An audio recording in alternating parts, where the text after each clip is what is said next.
Welcome back! In our last video, we explored the incredible Cape Schanck boardwalk down below. In this one, we are heading up the path to take a closer look at the historic icon we spotted from the cliffs, the Cape Schanck Lighthouse.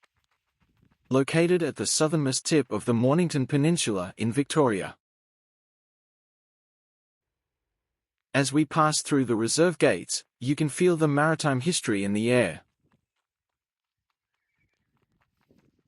Cape Schanck acts as a natural divide between the calm waters of Western Port and the wild open expanse of Bass Strait.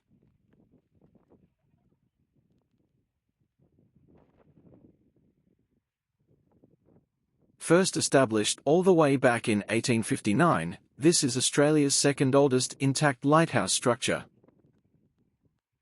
Standing 21 meters tall, it was constructed using locally quarried limestone and sandstone, purpose-built to guide ships safely through one of the most treacherous shipping lanes in the world.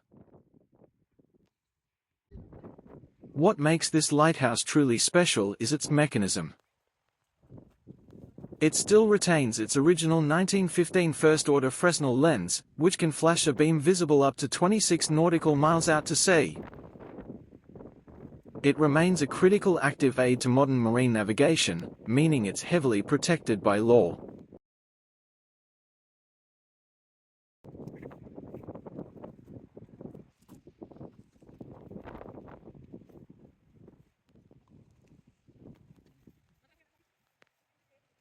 Stepping onto the lookout platform, we can have this panoramic view.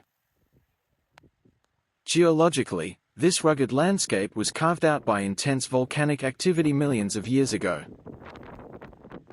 Looking down, you can see the famous Pulpit Rock and the dark, basalt rock platforms braving the heavy surf.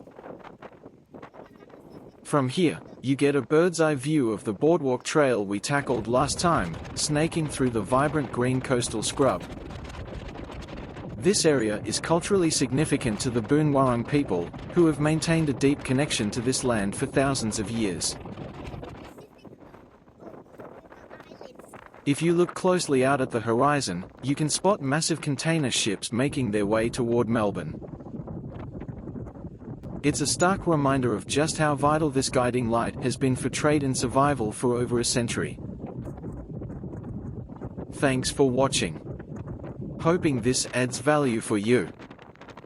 If you liked this video on Cape Schanck, please hit that like button, subscribe for more travel adventures, and let us know in the comments if you've ever visited this historic peak.